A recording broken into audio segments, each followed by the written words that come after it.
반갑습니다. 오늘은 호모포비아라고 악플을 다는 사람들에 대해서 좀 얘기를 해볼게요.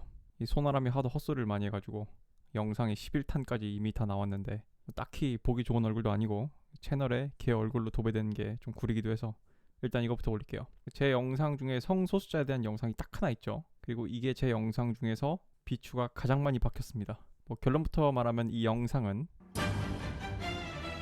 제가 파놓은 함정 카드입니다. 좀 안타까운 게 나는 이 PC주의자 놈들이 좀 걸려들길 바랬어요. 그래서 영상에서는 성소수자들에 대해서는 퀴어 축제에서 막 이상한 짓 좀 하지 말아달라는 그런 조언을 하는 수준에서 멈추고 그 나머지 내내 PC주의자 놈들을 엄청 깠거든. 근데 정작 자기가 성소수자라고 막 밝히면서 막 나보고 호모포비아라고 막 댓글을 막 달더라고. 근데 처음엔 뭐지 싶었는데 뭐 성소수자들도 사람이잖아요. 그러니까 그냥 성적 지향이 다른 것뿐이지 똑같은 인간이란 말이에요. 그러니까 개 중에도 이상한 놈들, 뭐 나쁜 놈들, 미친 놈들이 있을 거 아니야. 그러니까 여러분 약자가 모두 선하다라는 것도 편견인데 진짜 나쁜 편견이에요. 그러니까 이것 때문에 사회적 약자들은 자신의 행동거지 하나하나가 조심해야 될 것 같은 그런 압박을 느낀단 말이야. 그러니까 내가 이 사람들이 성소수자라고 해서 쓴소리를 안 하는 거는 그게 오히려 성소수자를 차별하는 거잖아. 그래서 이 PC 벌레 놈들하고 같이 정신 나간 일부 성소수자에 대해서도 좀 메시지를 보낼게요. 이 서론이 매우 길었는데 일단 첫 번째로 호모포비아란 말 좀 함부로 쓰지 마요. 그 이성애자들한테 대뜸 호모포비아라고 하는 거는 굉장히 무리한 겁니다. 여러분이 길에서 손잡고 벤치에 앉아 있는데 내가 지나가다가 차 창문 내리고 야 이 개새끼들아 이러는 거랑 똑같은 거예요. 그 이성애 동성애를 떠나가지고 인간 대 인간으로서 이제 무례한 짓이에요. 뭐 내가 페미들 보고 남성 혐오주의자라느니 파시스트니 이런 말 하지만 나는 굉장히 자세한 근거를 제시를 해요. 그러니까 누군가를 모욕을 하거나 누군가를 뭐로 낙인을 찍을 때는 최소한의 근거를 제시하는 게 예의입니다. 나는 이게 비판과 비난을 가르는 기준이라고 생각을 해요. 그러니까 나를 호모포비아라고 생각하는 거는 그 당신들의 사상적 자유인데 적어도 타인에게 그런 모욕을 던질 때는 구체적인 근거를 제시하는 게 최소한의 도리입니다. 뭐 장문으로 뭐 댓글을 달라는 소리가 아니라 그냥 내 영상에 몇 초 무슨 문구가 이러이러한 문제로 난 이렇게 느껴지고 문제라고 얘기한다 이렇게 제시를 하세요. 뭐 좋은 댓글도 많아요. 근데 대부분 댓글 단 꼬라지들을 보면은 뭐 아무런 근거가 없고 그냥 지 기분 나쁘니까 호모포비아라고 하거나 참고로 저는 이런 걸 배설이라 부릅니다. 뭐 근거랍시고 나온 게 뭐 앞뒤에 안 맞는 정신 나간 소리를 막 하고 있어요.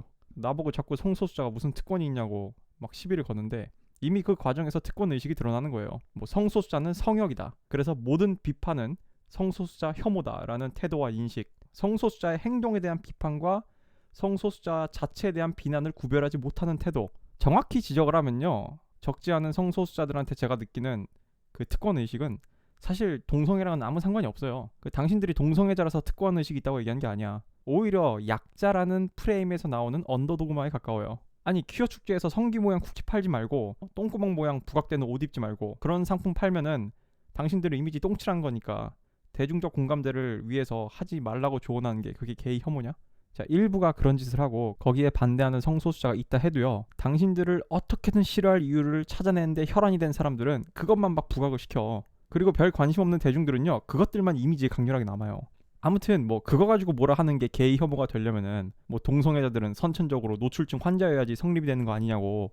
니들이 그걸 혐오라고 부르는 순간 곧 니들은 변태 노출증 환자라는 소리야. 왜 셀프 혐오를 하고 난리야. 나랑 같은 편에 서서 같이 욕을 해야 될 거 아니야 그런 애들을. 그리고 내 채널에 이제 대문짝마당에 써있죠. 팩트는 여러분의 기분을 신경 쓰지 않아요. 다시 말해서 여러분이 기분이 엿 같다고 해서 그게 팩트가 아닙니다. 여러분의 기분이 엿 같다고 해서 상대방이 호모포비아인 게 아니라고. 저는 20대 초반에 내 감정이 진실이라고 배우지 않았어요. 부정적인 감정은 잘못된 관점에서 출발한 것일 수도 있으니 왜 그런 감정을 느끼게 되었는지 관점을 점검하고 나의 생각에 대해서 생각하는 훈련을 받았습니다. 이런 걸 메타인지라 부르는데 요즘 사람들은 이런 게 없는 것 같아. 자꾸 그냥 자기 감정이 곧 진실인 것 마냥 떠들어. 지가 기분 나쁘면 혐오고 지가 수치심을 느끼면 성희롱이고 아주 여기저기서 연병들이 창궐을 하고 있어. 아무튼 호모포비아라는 말 함부로 쓰지 마세요. 당신들의 그런 태도가 없던 혐오도 만들어내는 거야. 물론 성소수자의 삶이 힘듭니다. 그래서 굉장히 뭐 방어적이고 예민할 수 있다는 거는 제가 이해를 합니다. 근데 그 적과 아군과 그냥 중립지대에 있는 사람들을 좀 구별해줬으면 좋겠어. 그리고 야 이 PC주의자의 위선자 새끼들아. 내가 동성애랑 수간성애랑 소아성애가 무슨 차이가 있냐고 질문을 하니까 거기에 발작 버튼이 눌려가지고 막 호모포비아니 뭐니 막 발광 다이오드를 막 켜대는데 내가 이 질문을 한 이유는 다음과 같아요. 동성애, 수간성애, 아동성애는 공통점이 있습니다. 첫 번째 선천적이기도 하고 후천적이기도 해요. 둘째 이게 성적 지향인지 패티시인지 일반인들은 구별하기가 힘들어요. 이거는 동성애자들도 인정하는 부분이야. 셋째 사회적으로 환영받지 못합니다. 물론 동성애는 좀 많이 나아졌지만. 자, 현실적으로 동성애자의 인권이 이 유교 파시즘 한국 사회에서 좀 더 보편적으로 공감대를 얻기 위해서 위 질문은 반드시 통과되어야 하는 관문이니까 내가 제시를 한 거야. 왜냐하면은 동성애자들이 자신들의 권리를 존중해야 되는 근거로 제시하는 이유가 동성애는 치료로 바꾸거나 사회적인 교육, 사회적인 압력, 폭력과 공포로 바꿀 수가 없다는 거예요. 그러니까 쉽게 말해서 그냥 그렇게 태어난 걸 어떻게 하냐는 건데 이건 맞습니다. 7, 80년대 미국의 어떤 주에서 게이 남성이 울타리에 묶인 채 구타를 당해가지고 사망한 사건이 있었어. 공포로 찍어 누를 수 있을 것 같으면 이미 동성애는 지구상에서 사라졌지. 근데 이 한국에서 아직 익숙하지 않은 동성애를 선천적이라는 이유로 사람들이 소수자의 권리를 존중해야 한다고 설득을 하려면은 마찬가지로 선천적으로 소아성애를 가진 소수의 사람들과 선천적으로 수간성애를 가진 소수의 사람들은 사회가 어떻게 받아들여야 할 것이냐라는 질문이 제기되는 건 당연한 거고, 마찬가지로 성소수자를 엄청나게 옹호해대는 이 PC주의자 이 새끼들은 이에 대해서 어떻게 생각하는지 질문을 받을 수 있는 거야. 왜냐하면은 이 PC주의자들 중에 상당수가 패션 좌파들이고 얘네들은 그냥 정치적으로 올바른 척 도덕적 우월감으로 자신의 조악한 자아를 위로하고 사람들에게 호응받고 추앙받을 것 같은 그런 주제에 관심이 있지 진실에 관심이 없는 위선자들인 경우가 존나 많거든. 그래서 그런가 이 상당수가 위와 같은 질문 자체를 무슨 신성모독이라도 한 것 마냥 막 개거품을 물고 막 달려드는 경우가 많더라고. 자, 반면에 수간성애와 소아성애는 범죄다.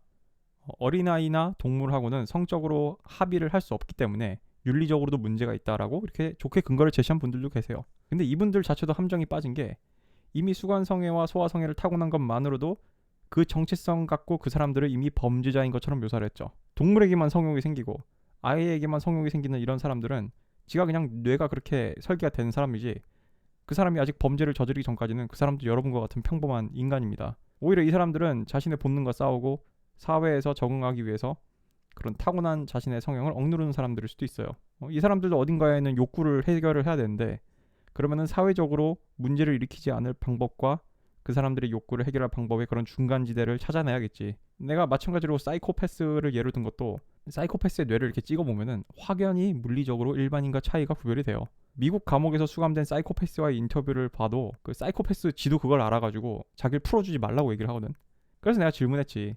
사자가 사람을 물면은 사자가 도덕적으로 비난을 받아야 하냐고. 그러나 심지어 자신이 동성애자라고 밝힌 사람들조차 이런 극소수의 소아성애자를 존재 자체만으로 범죄자로 취급을 하더라고. 물론 그건 동성애자들이 뭐 소아성애에 대해서 별 관심이 없으니까 그걸 비난하고 싶진 않아요.